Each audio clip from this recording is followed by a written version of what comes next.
to welcome you to the Founders Classical Academy podcast. I'm here today with Jason Karros. He's our Associate Superintendent of Academics for Founders. My name is Mike Terry. I'm the Superintendent for the Founder Schools at this point in Texas and Arkansas. And today, Jason and I are going to have a conversation about what we do, what we value, and why we do and value those things. Jason, I've been looking forward to this conversation for some time. When it comes to classical education, there's so much about our mission and what we do to talk about. And because you and I enjoy this sort of podcast format, we listen to a lot of thought leaders and the classical world and political philosophy and current affairs. I think there's something beneficial to sitting down with somebody and having an extended conversation, especially in a world of TikTok videos, you know, the great scapegoat for all of our problems that we have in this world, and headlines that rarely represent what's really going on. And don't you think that's a nice thing about conversations with people? I think it's an essential thing. You know, you mentioned TikToks and other kinds of just very brief media. You know, when you watch those or listen to those, you're just skimming the surface, and oftentimes hearing quote mines and not getting to the real heart of matters. And sometimes just a little bit of knowledge cannot be helpful because you don't have the full picture, and someone thinks that he or she has a good understanding of something when in fact they really don't. Yeah, well, there's so much we are going to talk about in our time, and of course we'll be doing a lot more of these. But we really could start with the two of us, for instance, when you talk about subjects of great interest. I mean, we're both career educators. I did get my start in the news media before I became a teacher. But for us, in terms of classical education, it goes so much beyond just being convinced that education is important. I think about my own career, the 25 plus years I've spent as a teacher and administrator, and as someone who's opened many schools and been responsible for operating them. You're the founder of our first Founders Classical Academy in Louisville. In many respects, you were there at the beginning of this entire movement of classical charter schools, public charter schools, that people don't have to pay to send their children to attend to get an excellent education, and not just an excellent education, but an excellent classical education. You did that for 12 years. Yes. And now you're the Associate Superintendent for Academics, as I've mentioned, for the entire network. What has this journey meant to you? You've been at it for a long time. Right. It's been a great experience, a great blessing, in fact. I started out as a public school teacher, went into administration in a school district in Florida before working for responsive ed and serving as headmaster for these last 12 years.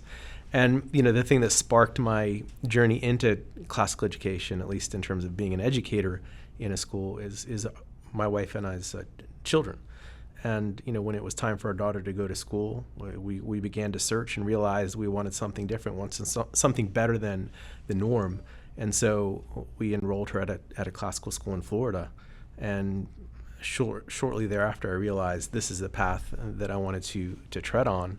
And to make a long story short, after seeing both of our children in classical schools, I made my way in through responsive ed, and it's been a beautiful experience for our entire family, because for us, education is much more than preparing somebody to go to college and get a job. It's about preparing you for life. It's about human formation. And so we've seen the beauty of it with both of our children, but as parents, we've experienced the blessings as well.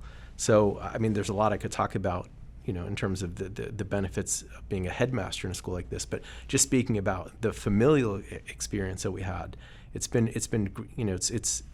provided great growth for all of us. Yeah, it's pretty amazing when you talk to lots of people in classical education. I know you know who Douglas Wilson is, started the Trivium schools up in Idaho. But when you hear his story, it was the same sort of thing, right? You know, he had children. He and his wife are talking about what are they going to do for school. You know, he's a pastor of a church, so he's encountering lots of other families that are asking the same questions, and one thing leads to another, and you start, you know, considering all of your various options if you're you know, blessed enough to be in a position to consider different options to educate your children. And so many people have concluded that the classical education is the best and appropriate way to educate their children. Yes. I've gone through the same kind of journey with my own son, who I pulled out of a public school when he was in third grade. And we've been educating him classically at home, and we have our particular reasons for taking that approach with him. But it's amazing that time after time, encountering people who care so much about what we do, that started this because they were just simply trying to find a solution for their own children. In light of that, what do you think it was that attracted them to classical education? There's so many options, but so many people go this route, and so many people have invested so much energy into starting classical schools, both private and charter. Yes. Well, let's just start with the name classical school. You know, the word classical infers something traditional, something vintage, something from the past. And I think people have come to realize that what children are getting in school today, the kind of education they're receiving, is something maybe disconnected from our heritage. It's something that's maybe not as good in some ways as what older generations received. And so for grandparents, for instance, that are still living, they remember the way that they were taught, and they see how the children are taught today, or at least the fruits of it, and they ask a lot of questions. You know, like, why can't you count in your head? You know, why can't you count back money? Why can't you figure out basic percentages, or weigh out ingredients? When you're baking. I mean, very fundamental things that people do on a day-to-day basis. Many children can't do them, and of course, that's just a very small example. But we can apply that kind of recognition to lots of different areas of life, and you see that there are gaps, right, in learning. So I mean, there's that element of it. I think in terms of what children learn today, it's not as high, it's not as rigorous as what it used to be in the past. But then there are two other really important elements. You know, one of them has to do with character. So like in this country, character formation, what we call virtue formation, has always been a major part of education, both private and public. But in more recent generations, it's really been, you know, pushed to the side, because of maybe postmodern philosophies that have been introduced into the schools.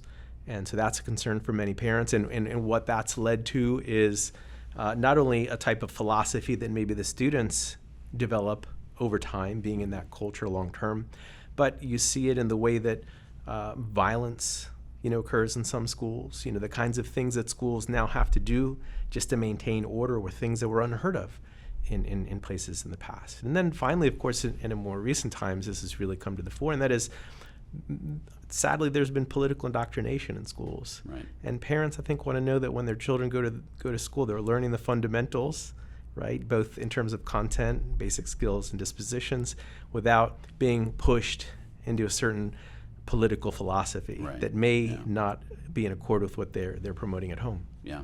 That doesn't mean, though, that and maybe you can reflect on your time as a headmaster, that we don't teach children what to think. Mm-hmm. I think one of the things we recognize, and you hear that a lot from politicians and others, well, we don't want to teach kids what to think. We want to teach kids how to think. But doesn't that kind of ignore the fact that there are good things for children to know?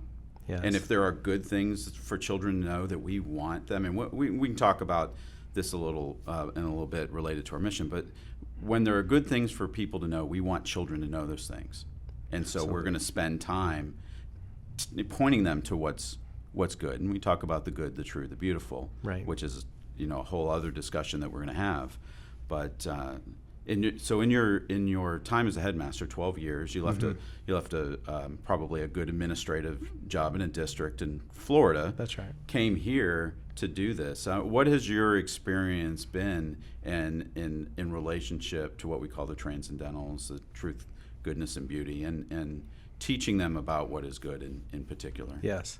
Well, yeah, just to start with what you said at the beginning, and this is really important, you said it's not that we don't teach students what to think in any way, right? In classical schools, we provide what's called a normative education. So there are certain norms, there are certain universals that we want all of the students to know, right, and to develop.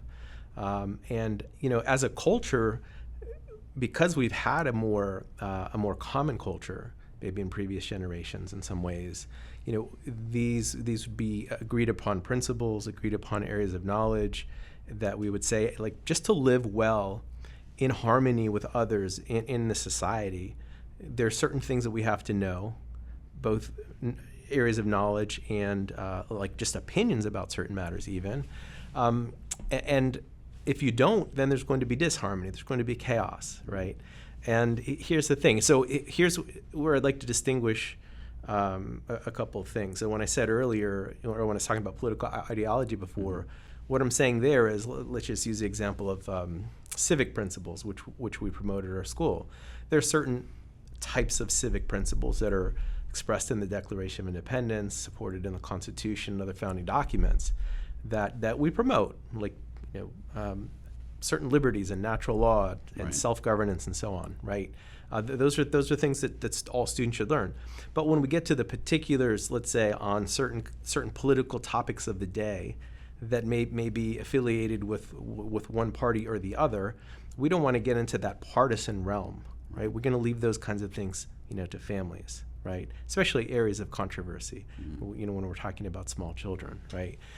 But yeah, the universals that you mentioned, or the transcendentals, are really at the heart of what we do. So those would be truth, beauty, and goodness. And when we say to families, we promote truth, what we're saying is there is a truth. There are truths. There are certain realities that we stand upon, that all of humanity is based upon, and that's not something subjective, right? Same thing with goodness. Like we believe there's a universal good. In fact, without getting into the philosophy, some people would say, well, what's good for you might not be good for me, and we say no, that's actually not true. Like we can go back to establish understandings of what is goodness in, say, a philosophical sense, and branch out from there. So we believe in truth, we believe in goodness, and then we believe in a standard of beauty, which would be the third transcendental beauty, and which again is not something subjective, right? And all three of these things go hand in hand. Well, you wouldn't think that the statements you just made would be controversial, Mm-hmm. but we know they are, and we know that on some level parents are recognizing the relativism that's in our culture, and they may not have a well-formed idea of truth, goodness, and beauty, but they know they want it for their children, Mm-hmm. and they know they want their children to be thinking about truth and doing good things. And I know sometimes it's hard to get your arms around what exactly is beauty, Right. but we know it points us back. It reminds us of what is ultimately good and true, and Yes. and we have to practice recognizing those things. I want to like boil this down to brass tacks a bit, Mm-hmm. and talk about what is classical education. We have our mission statement, and Yes. when I make my decisions related to all our schools and the activity that I spend my time on, I always have the mission in mind. I take it very seriously, Mm-hmm. and I think it's a good guide for what we should be thinking about. And we say it's our mission is to provide an excellent and distinctively classical education that pursues knowledge, that promotes virtue, and prepares students for prosperous lives in a free society. Mm-hmm. And I love that statement because I think it describes very well what I care about and what's important to me. There's a lot in it. Right. I want to discuss it a little bit today, maybe not in its entirety. I mean, there's a lot that is worth unpacking there. But let's talk first about the first part, and that's a reference to an excellent and distinctively classical education. And when you ask somebody well, what is classical education? Somebody in our field, and you'll get all kinds of different answers. And I think it's important for us to say succinctly what we think it is, but understanding there's a lot there that we can talk about. So what to you is a good description of classical education, and why do you think we need it so badly? Yes. Well, let me first say something about the word excellent. People may take that word for granted. Yeah, I think everybody sort of understands when something is excellent, it's high, it stands above. And so we don't want to just provide a classical education or something that we think is classical, but an excellent one, so that everybody that's serving on the campus is serving with excellence. That's what they're striving to achieve. But I would argue that classical education, when it's truly classical education, is excellent. It's excellent for human beings. And so it's first and foremost a type of education that is suited to a person's nature, right? And so what kind of nature is that? Well, people have a human nature. And you base the way that you live your life, and in this case, the way that you educate children, upon the type of nature that you think, in this case, children have, right? So they have a human nature. Therefore, they're going to learn in a particular way. There are certain things that they ought to know, and you have what's called a telos, or you have a purpose. So you have to ask yourself, like, okay, what is a human here to do, right? So that's the telos, that's the purpose. And then once that purpose is established, okay, well, how do we get that young boy or girl on the road to achieving that purpose in life, right? Again, the nature really determines how you're going to teach. And so again, like, we can really unpack that quite a bit. But just to answer, okay, well, what is it we're trying to do? Really, it comes down to a couple things. We could just use a couple words maybe to summarize it, and then get maybe to the broader distinction here. And I would say the two things we might start with would be, we want students to be wise, because when people are wise, they make good decisions, right? That's going to determine their paths. We want students to be virtuous, right? Virtue, now, sometimes you could say, well, isn't wisdom a virtue? Yes, it is. But when we say virtue, we're talking about people of good character, people with moral excellence, right? That are going to live well. And so no matter what kind of things they are trained to do later in life, in terms of vocation or career, they're going to be good. They're going to understand who they are as human beings. They're going to understand something about their nature and live well. And I suspect that most parents want that among the first things, right? I mean, I think all parents want their children to be happy. They want them to be good as well, right? And so those would be kind of the starting points, right? Wisdom and virtue. But just to connect to our mission that you read before, or expressed before, knowledge, virtue, and liberty would be three things that crucially characterize what we're trying to do. So we want students to be well educated. We want them to be virtuous, as I mentioned before, and we want them to be prepared to live in a free society. We want them to be free people. And the only way that happens is to have knowledge and to have virtue, both of them, right? It's sort of a formula that the founding fathers expressed on many occasions, as you know. I've seen you kind of tend toward some Samuel Adams. I do, yeah. Words on this topic. Yeah. And he's spoken about that issue many times. Yeah, he did a great job where the people are knowledgeable and virtuous. They are, in paraphrasing, because they spoke a little more formally, at least when that way they wrote, but they won't give up their freedom. Right. They will refuse to be enslaved. Yes. And so maybe it's a education and virtue is a defense against something, but it's also takes us in a positive direction towards something, and we'll talk about that a little bit more in just a moment. But why do you think we need this so badly? I mean, I have my own ideas. You mentioned earlier the state of society.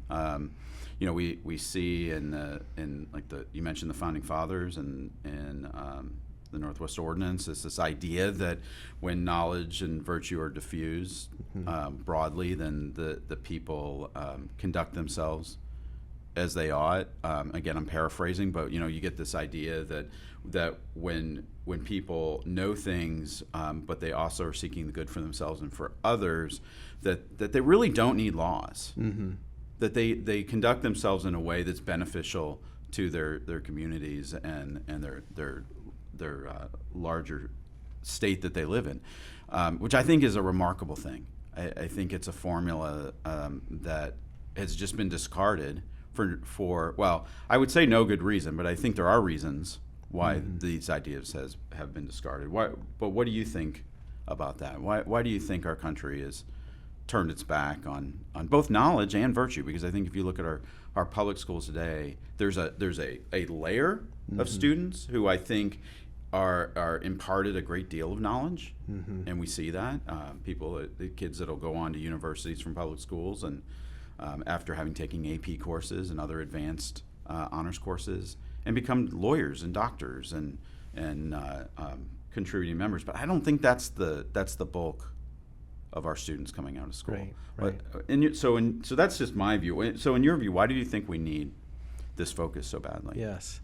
Well, it goes back to something that you inferred earlier, and that is if you're going to maintain a free society, and keep in mind that in the history of civilization, there's not been freedom the way that we think about freedom, right? It's only been around out of the 5,000 years of recorded history, right? Since written records anyway.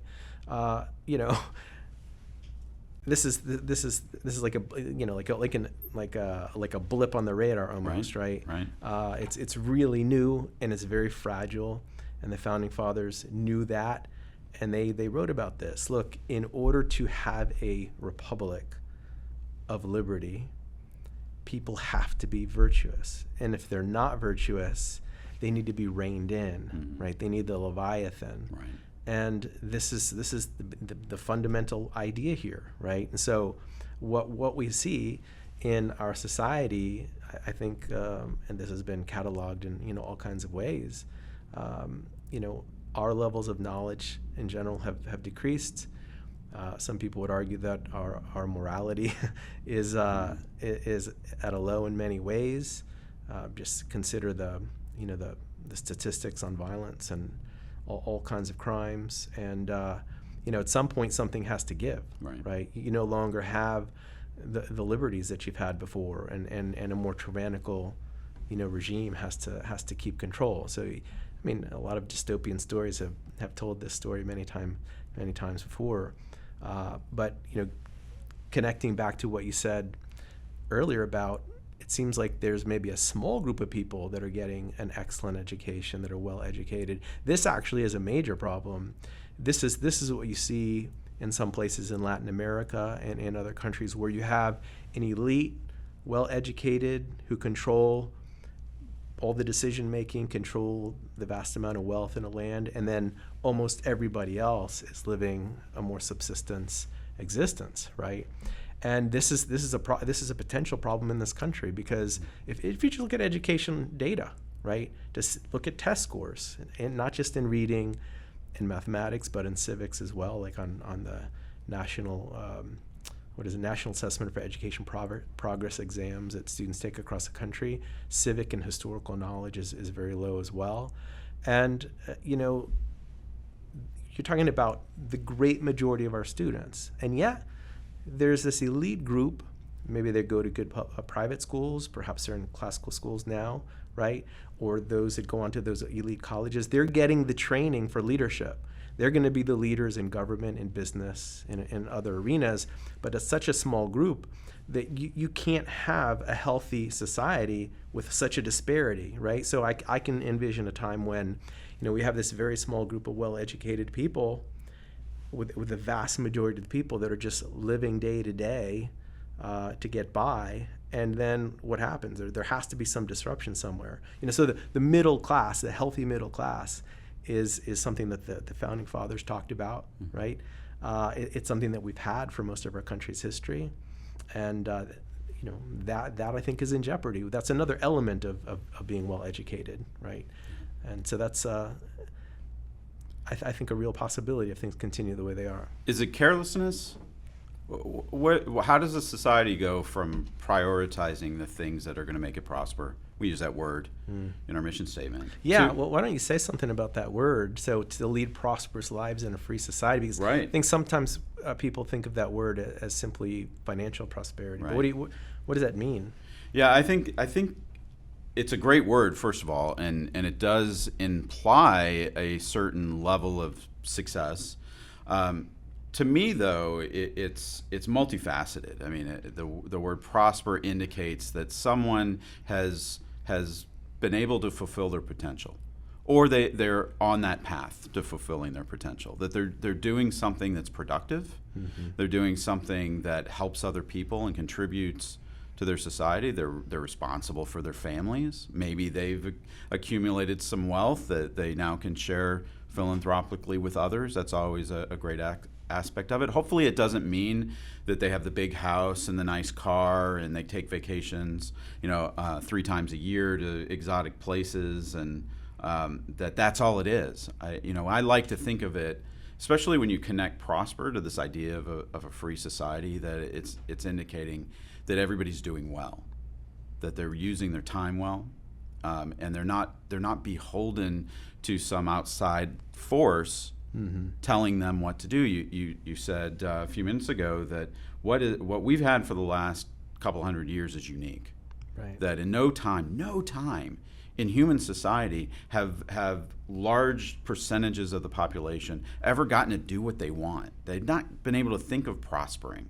They've been thinking of eating every day, day to day, and taking care of their children. So that's what that word means to me, and it's an important word. I'm actually glad that one of our schools is Founders Classical Academy of Prosper in North Texas. We get to say the word a lot, yes. and it's fun to say it up there, that we get to think about what it means. Well, just to add a little something, I think when we think about the word prosperous, another word, and this word is used oftentimes in classical education circles, would be flourishing. Yeah. Right. So you're a flourishing human being. I used the word potential before. So you're flourishing in various aspects of your humanity. So you may or may not accumulate wealth depending on what path you take in life. That's not the determining factor as to whether or not you are prosperous or flourishing ultimately. So are you leading a good life, basically? Yeah. And as you point out, it's something that's really important to underscore. Are you also promoting the common good? Yeah, right? I think that's critical, and hopefully we're getting that across to our students. I think that can be hard. I think we have to work diligently at it. One curious thing that I've encountered over the last few years as I've thought about launching schools in other states. I've spent a lot of time in Florida, a lot of time in Tennessee. Been over the years spending time in Arkansas because we have schools there, and in all of those states, including Texas, where we are, the governors have all and other people in authority, whether it's been secretaries of education or state senators and representatives have stated. I'm not saying they're all saying this, but in all 4 of these states, prominent people are saying that we need more classical education. And we have the support of our leading politicians. Governor Abbott here in Texas has visited your school, where he got to share with us his vision for Parent Bill of Rights. Governor Huckabee Sanders in Arkansas came to visit us on Veterans Day this past year and got to visit with our students there. Where is this interest coming from, do you think? Yes. Well, classical education now has been around since the 1980s, at least in terms of school-based classical education. So just to step back just a little bit, right? So classical education was what education was, right, for a couple thousand years in our civilization. And it wasn't called classical education because it was just education. That's what human beings did. Our founders, the people that came before and after them in this land, were educated in a particular way. We call it classical now. And the reason why we do is because in the late 19th century, the late 1800s into the early 1900s, reforms took place that changed the scope of education. We call that progressive education today. And so there was a revival. There were a group of people that realized, something drastically different is happening here. Let's try to return to those tried and true ways of educating human beings. And so this revival became known as classical education, so starting in about the 1980s. And it's grown from private and homeschool classical education to now charter schools, and many of them adopt the countryside. There are thousands of classical schools now with tens of thousands, probably hundreds of thousands in all, that are being educated in this way. And the thing about it is, those students stand out.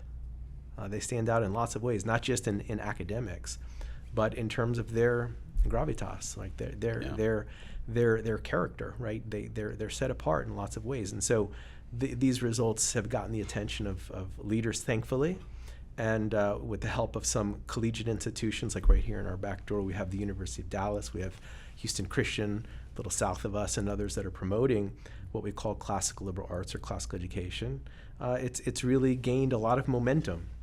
And my hope is that not only will we continue to grow more of these schools, but they'll also have an impact on other schools that are not classical. They'll say, oh, I see what's happening here, and we see the results of this. We see the fruit of this. Perhaps we ought to move in that direction as well. So classical education has been thought of as a way of educating, and you use the word, I know you're not saying it's for the elite. Right. And you were talking about countries where only the elite get educated. Right. And in many cases in those countries, they'll get an IB education, which is the educational system of the diplomatic corps. So international baccalaureate. International baccalaureate. Yeah, thanks for clarifying that.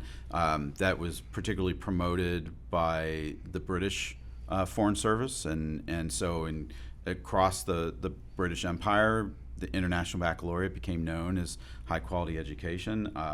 I think classical education, when people think about it, may think of British education there in their own country, a stodgy, stuffy way of educating children, where they have to memorize constantly, and maybe it will produce leaders, and perhaps the upper crust of that society was classically educated. But I think when we talk about a revival, it seems in the 80s, it seems like we're now talking about something that isn't just kept in a bottle for a certain group of people and look a certain way. Right. Who is this for? It's particularly classical charter schools. Who should expect to benefit from it? Right. Well, again, let's go back a little bit in our country's history. So yes, okay, the founding fathers were classically educated, but even if you didn't receive a formal classical education in colonial times, let's say you were more self-educated, like a Benjamin Franklin, you were being classically educated. A little bit further down the road, we had President Lincoln, who grew up in a log cabin. He didn't have the greatest formal education in schools. A lot of what he received after a certain period was through self-teaching. It was classical, right? Frederick Douglass, the famous abolitionist, self-taught for the most part, classically educated. Think of the ladies that were involved in, the women's rights movement in the 19th century, classically educated, right? So it's not just upper crust, it's not just elite people. It is people in the examples that I just gave that rose to the top of society in many ways. They made an impact, I'd say, in large part because of the way they were educated. But the beautiful thing about what we do and what's happening in the 21st century is that classical education is not only for everybody, but it's available to everybody. So if you're parents who homeschool, you can do that. If you prefer to send your children to a private classical school, you can do that. If you, for whatever reason, don't want to homeschool, don't want to pay the tuition, or maybe you don't want to go to a particular private school because of maybe a certain kind of affiliation, classical charter schools are growing by leaps and bounds, and there's no tuition. So we've democratized classical education in both the 20th and 21st centuries. And let me just give one example of why this is so important, just to go back to the question of elitism. Think about who we are in the United States. Like, we call ourselves citizens, not subjects, right? So in most countries in the world, even to this day, you are a subject. You are subject to, historically, a king, a pharaoh, a dictator, an oligarchy, right? We're not subjects, right? Our government is supposed to be subject to us, right? We're citizens. That means that we not only have certain God-given rights, but we have obligations. We have to contribute. We have to do things for the common good. But how can you really engage fully in citizenship if you're not well educated, right? There's a certain baseline that we all need. And let's just take one element of classical education that perhaps we'll dig into deeper in another talk, and that is rhetoric. So rhetoric, in its essence, is the art of persuasion, persuading another or an audience of the truthfulness of your convictions, right? Mm-hmm. As citizens, we're supposed to be able to speak to our family members, to our neighbors, to people at work, to people in the larger community at times, about important and grave topics related to politics, religion, major aspects of our culture, things that we're debating about currently that might impact us and our families, we and our families. And if we can't articulate our thoughts systematically and express them eloquently to at least a fundamental degree, we're kind of locked out of the decision making and the influencing, right? And so one of the things that we do in classical schools, right, and thinking about charter classical schools in particular, is we're helping to form the students in such a way that not only do they know things, but they're able to express them logically, systematically, and eloquently so that they can make an impact on others and be part of that decision making. That's what citizens are supposed to do. And so this is why I said before that we've democratized classical education. It shouldn't be the case that a small group of people can go to your Ivy League and other elite institutions and be trained to be rhetoricians, because you're going to be leading in these different capacities, when everybody else is locked out. And rhetoric is not a mystery. It's not a secret. Like, there's a way to learn the art of rhetoric, and we do that in our schools. Well, I think that's important because we think of the civic responsibility as just showing up to vote, and that I'm afraid when that happens, we vote based on our own self-interest. I want that particular subsidy to continue. I might not use that word, depending on how I think of the issues of the day, but I want something that comes to me to continue, or I want more of something that some politicians have promised me. And that's not the basis upon which we should be voting. I mean, that's not the basis upon which you describe participation in society.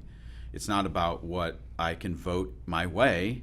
It's about thinking through the issues that we're concerned about, the way we want our society to run to benefit the most people, to create incentives for people to be productive, yes. To spend their lives working towards the good and not just taking.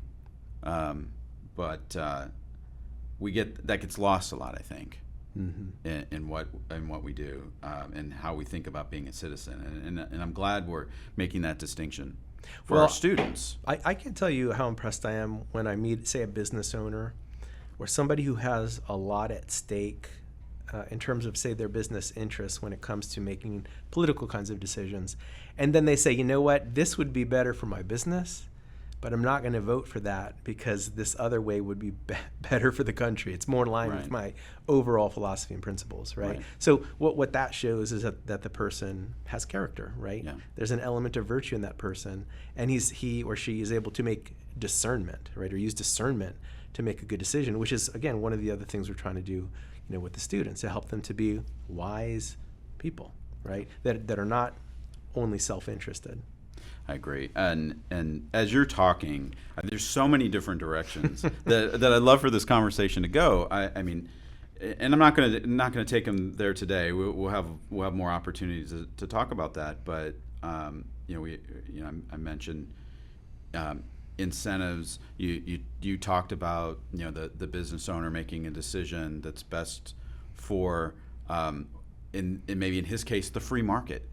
Keeping interference from authorities out of the exchange between us that, Right. that goes on, and because we know that when that when we're able to exchange freely, the exchange is going to be fair. Yes. That we're both going to, based on the resources that we have have an exchange that benefits us both. And Yes. And there's definitely people that we know very well that can speak better about these things, but there's just so many topics that we could explore that where I think that when our students learn these things, you think about a book like Economics in One Lesson.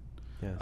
It's an incredible book about second and third order consequences, or The Road to Serfdom. I've Right. just talked about two books about economics that we value, that talk about what happens when people only care about themselves.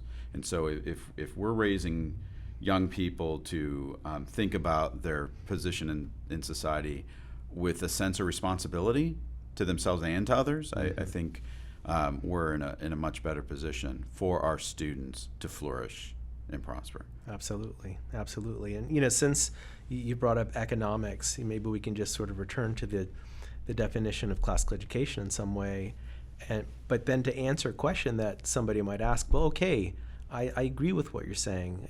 Students ought to be educated according to their humanity, to their human nature. They ought to be educated to be wise and virtuous. They ought to be prepared for responsible citizenship and so on. But aren't they going to work? Aren't they going to go to college? And see, that's the thing that's so beautiful about classical education, is that we put first things first. So the first things are the things that I just described. But if you do those first things well, the secondary things, which would be college and careers, will be benefited as well. So in other words, we don't say that Founders Classical Academy is specifically a college prep school. We're not there to prep them to take tests to get into college. That's not what we're there to do. But as it turns out, the education is so rich that they do well on their assessments. They go to good colleges. They're accepted by good colleges, and they flourish in that sense. And so that's actually how it ought to be. And just going back in time, thinking about previous generations in the United States who were educated in this manner, yeah, I mean, all of the great strides that we made economically, those pioneers were educated in a classical manner, right? But they had the other benefits first. Right. Yeah. Well, we covered a lot of ground here in about 45 minutes, and I'm glad we started this. And I can tell that the conversations that we're going to have over the next year on a range of subjects are going to be really stimulating, really interesting. I hope others will derive some benefit and will enjoy these conversations. So thank you for joining me in this little endeavor of ours, and we've got a lot to talk about. I look forward to it. All right. Well, thanks, Jason. All right. Bye-bye.